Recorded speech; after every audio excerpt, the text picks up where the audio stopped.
And in part one of my comic collecting process video, I had mentioned an app. And in this video, we're going to go over that app and we're going to talk about how it helps me out in so many ways.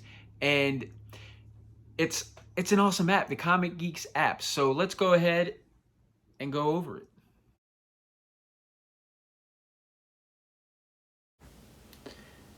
All right, so as you can see here, these are all of my comic related apps that I have. And, you know, there's some good ones on there, but we're going to focus on Comic Geeks. So let's go ahead and open that up.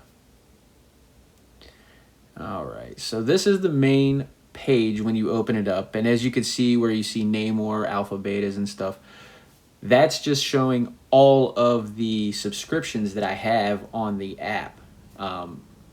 It don't break it down for any specific date when it comes out or anything. It's just simply showing your subscriptions.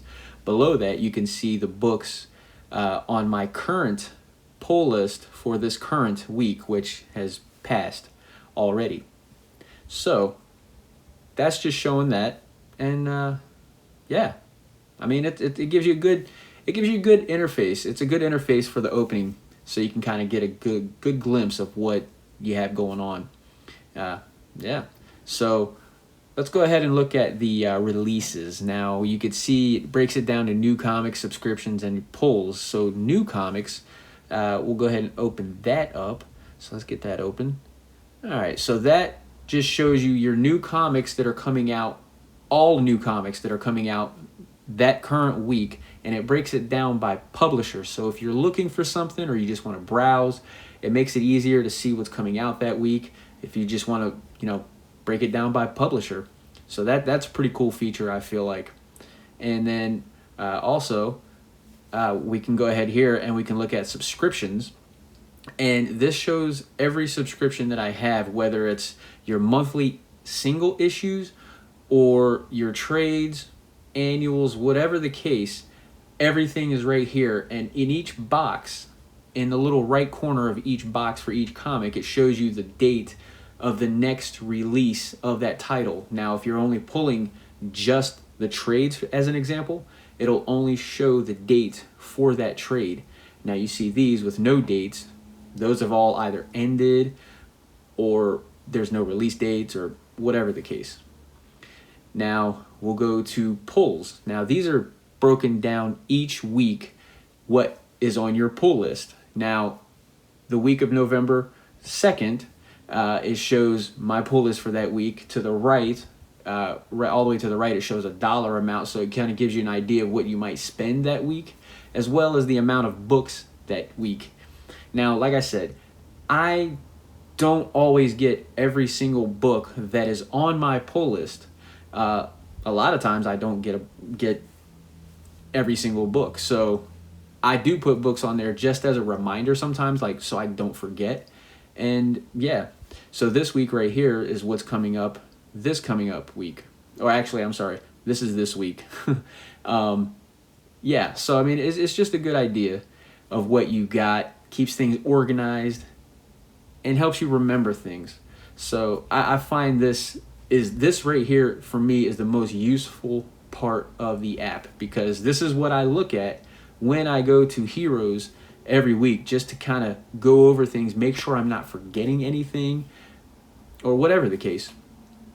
So yeah, it definitely comes in handy. This feature, this part of the app right here specifically, helps me out a ton. And what I do like, and this is coming up this week, and this is everything I have on my list coming up this week. And I'm going to probably get everything on this list. Maybe not. I don't know. We'll see. Wakanda, it's still not there for me. So, but, right there. And I just love it. I just love this feature. I can't say it enough, right? And Black Adam, Batman, Superman. It's a good week coming up. So let's just take a look at these little indications. So you got the green, pull it, so that's just showing it that it's on your list. Now if you click have it, you click that after you purchase it, read it, click that after you read it, and you can give like up to a 0 to 5 star rating of that book. You know, pretty cool feature. And you know, the following week, again, there's some trades that I put on there that I don't always get those. So let's go ahead and look at my comics. Now right here it's showing I own 461 comics and I read 146 of them. That's not completely accurate because there are books that I have read before I found this app, and I just haven't updated them all on here. And it also don't include, you know, the Marvel Unlimited app, the DC app, or the Comixology. So there's more books that I have actually read, a lot more books that I have read that is not showing on here that I probably should update. But I feel like if I update the Marvel Unlimited and those digital comics, I feel like that's kind of cheating. So I don't know if I should add those down there or not. And then it also has a tab for your wanted books. So that is useful when it comes to going to like different Comic Cons. So you kind of like gives you a reminder of what, hey, look, wow, this is what I'm looking for. So pretty awesome. So my comic books. Now this is a good breakdown. It breaks it down by the publisher, and at the top is your most owned books by publisher. And as you go down the number, you know, those are the fewer owned books that you have. So of course Marvel is my top owned publisher. So yeah, that's a pretty cool feature. So then if you click on one, so let's go ahead and click on Marvel. It gives you a breakdown of every Marvel book that you own. And it's just a great way to keep things organized and a good catalog of what you own, right? If you're unsure, if you can't remember, or whatever the case, so let's go ahead and click on, let's say, Deadpool Bad Blood. Now this is a book that I have, these are books that I have read, and I just have not marked them as read. But if you click on the title, this is what it shows. It shows every book under that title that you own.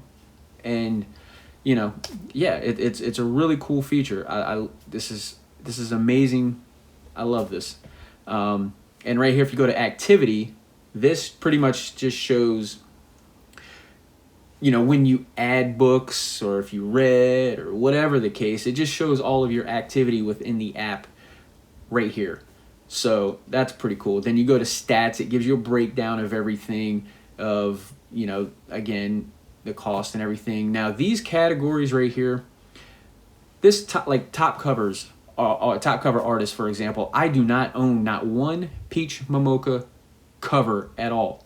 So I think what this does is if you buy a book, but then there's also a Peach Momoko variant, then it counts this as if it's one of your top cover artists. So I don't like how this is done. It could be done better, a little bit more accurate. I love Dell'Otto, but I only own like a small handful of his covers. Definitely not 31. So yeah, this could be done a little bit better. It's not accurate. So, but for me, it's not a big deal. This right here is not a big deal for me. So, I don't sweat the small stuff, right? And this is small stuff for me. Now, if they updated and fixed that, that would be great. And just some other categories. Now, if you go ahead and click on any of them names, so Todd McFarlane, what I wish this would show is when you click on his name, what you own from him. You know, that Todd McFarlane put out, whether it's a cover or if it's just a book that he wrote, whatever the case. I wish it would give a breakdown of that. But it does show a lot of good information on him, like the timeline of every single thing that he owns. So that's pretty cool. Now, yeah, you know, you got a My Communities list, a bookmark communities list. I'm not really too big into the social aspect of this app, but that is pretty cool if you are into that. You do have that option. So, yeah, that's pretty cool, you know. So, yeah. And my feed, it just shows, I do follow people on here a little bit. I'm not, you know, it just kind of shows you the people that you're following, their activity and stuff. So that's pretty much the app in a nutshell. So yeah, I hope that was helpful. So that's the Comic Geeks app, and I hope you found that informative in some kind of way. If you didn't know about the app, highly recommend it. Check it out. It's free. That's the best part. It's absolutely free. So it doesn't hurt to use it. Yeah. So with that being said, hope you guys enjoyed the video. I'm going to leave a link right here to the previous video, part 1 of my comic collecting process.